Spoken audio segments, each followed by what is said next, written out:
Away from the lifting of sanctions placed on Niger now, the stage is fast getting set for the United States general election as the Democrats and Republicans now seem to know their candidates for the political contest come November 2024. This report says more about the latest developments. In my address, I spoke about how far we've come since we took office. I talked about how much is at stake. Folks, our freedoms really are on the ballot this November. Donald Trump and the MAGA Republicans are trying to take away our freedoms. That's not an exaggeration. Well, guess what? We will not let him. President of the United States, Joe Biden, Tuesday night secured the nomination of the Democrats for a rematch with former U.S. President Donald Trump, who clinched the Republican nomination for presidential candidate in the U.S. general election coming up in November.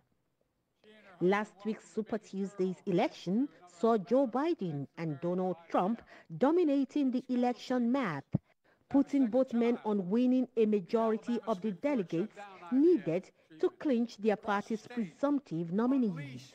Their rematch is broadly expected to mirror the 2020 campaign, but Donald Trump will run this time under the specter of 91 felony charges related to allegations that he plotted to overturn his 2020 election defeat and also played a lead role in the January 6, 2021 insurrection at the U.S. Capitol, illegally took classified documents from the White House, and covered up payments made to an adult film star ahead of the 2016 election.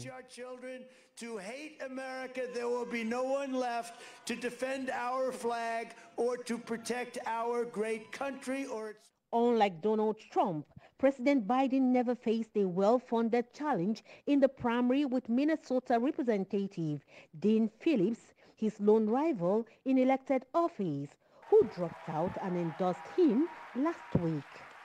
President Biden's main opposition has come not from any candidate, but more from general intra-party anxiety over his age and from progressives' outrage over his administration's support for Israel during its months-long war against Hamas in Gaza.